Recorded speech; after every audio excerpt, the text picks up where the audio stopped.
Hi, everybody. Congratulations to HBCU class of 2020. Michelle and I are so proud of you.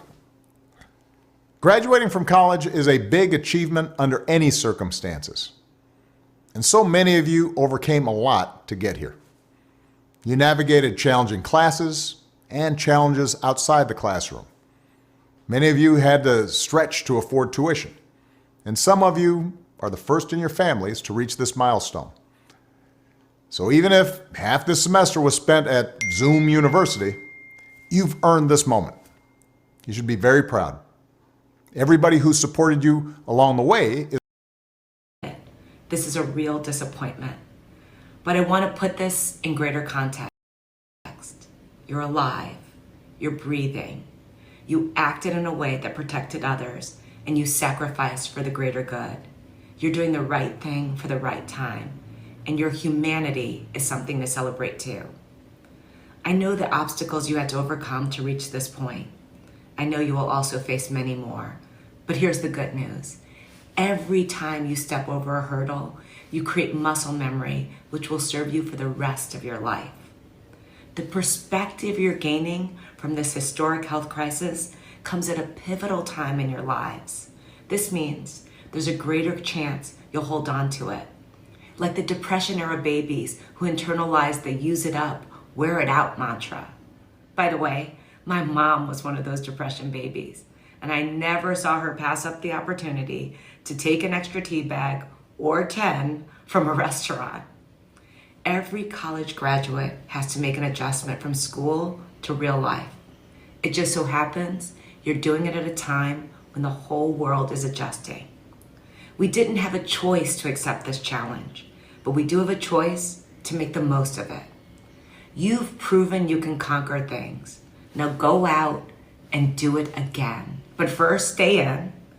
Just know you have a great future ahead of you. A few months won't change that. Congratulations to the magnificent and resilient class of 2020. I wish you good luck and a good life. And now it is my distinct pleasure to introduce someone who makes us all look good, who proves what resilience is, President Barack Obama.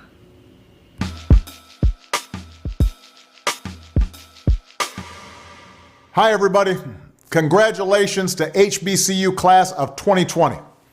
Michelle and I are so proud of you. Graduating from college is a big achievement under any circumstances. And so many of you overcame a lot to get here. You navigated challenging classes and challenges outside the classroom. Many of you had to stretch to afford tuition. And some of you are the first in your families to reach this milestone. So even if half this semester was spent at Zoom University, you've earned this moment. You should be very proud. Everybody who supported you along the way is proud of you. Parents, grandparents, professors, mentors, aunties, uncles, brothers, sisters, cousins, second cousins, cousins who you aren't even sure are cousins. Show them some gratitude today. Now look, I know this isn't the commencement any of you really imagined, because while our HBCUs are mostly known for an education rooted in academic rigor, community, higher purpose, they also know how to turn up. Nobody shines quite like a senior on the yard in springtime. Springfest at schools like Howard and Morehouse, that's the time when you get to strut your stuff a little bit. And I know that in normal times, rivals like Grambling and Southern, Jackson State and Tennessee State might raise some eyebrows at sharing a graduation ceremony. But these aren't normal times. You're being asked to find your way in a world in the middle of a devastating pandemic and a terrible recession. The timing is not ideal. And let's be honest, a disease like this just spotlights the underlying inequalities and extra burdens that Black communities have historically had to deal with in this country. We see it in the disproportionate impact of COVID-19 on our communities, just as we see it when a Black man goes for a jog and some folks feel like they can stop and question and shoot him if he doesn't submit to their questioning. Injustice like this isn't new. What is new is that so much of your generation has woken up to the fact that the status quo needs fixing, that the old ways of doing things don't work, and that it doesn't matter how much money you make if everyone around you is hungry and sick, that our society and our democracy only works when we think not just about ourselves, but about each other. More than anything, this pandemic has finally torn back the curtain on the idea that so many of the folks in charge know what they're doing. A lot of them aren't even pretending to be in charge. If the world's going to get better, it's going to be up to you. With everything suddenly feeling like it's up for grabs, this is your time to seize the initiative. Nobody can tell you anymore that you should be waiting your turn. Nobody can tell you anymore, this is how it's always been done. More than ever, this is your moment, your generation's world to shape. In taking on this responsibility, I hope you are bold. I hope you have a vision that isn't clouded by cynicism or fear. As young African Americans, you've been exposed earlier than some to the world as it is, but as young HBCU grads, your education has also shown you the world as it ought to be. Many of you could have attended any school in this country, but you chose an HBCU specifically because it would help you sow seeds of change. You chose to follow in the fearless footsteps of people who shook the system to its core. Civil rights icons like Thurgood Marshall and Dr. King. Storytellers like Toni Morrison and Spike Lee. You chose to study medicine at Meharry and engineering at NC-A&T because you want to lead and serve. And I'm here to tell you, you made a great choice. Whether you realize it or not, you've got more roadmaps, more role models, more resources than the civil rights generation did. You've got more tools, technology, and talents than my generation did. No generation has been better positioned to be warriors for justice and remake the world.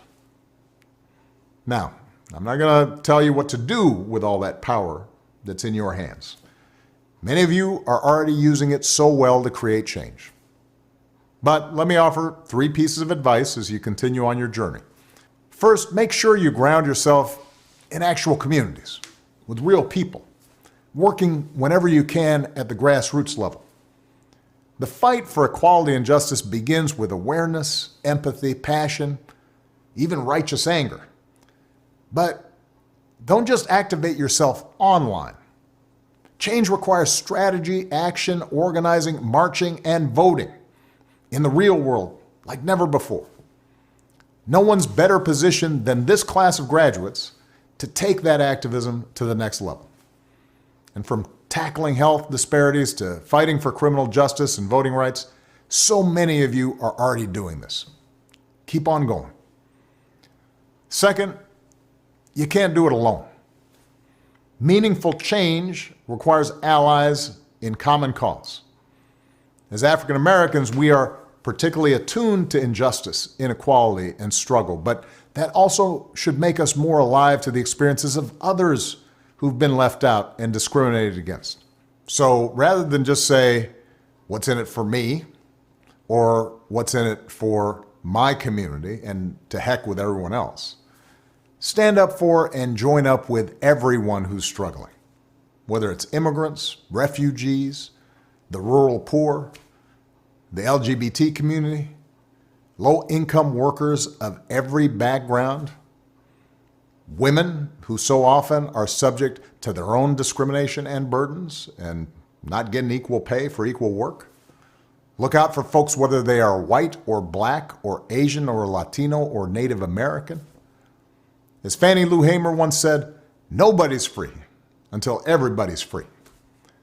And on the big unfinished goals in this country, like economic and environmental justice and health care for everybody, broad majorities agree on the ends. That's why folks with power will keep trying to divide you over the means. That's how nothing changes.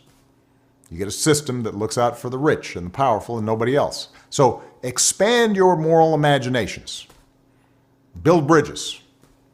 Grow your allies in the process of bringing about a better world.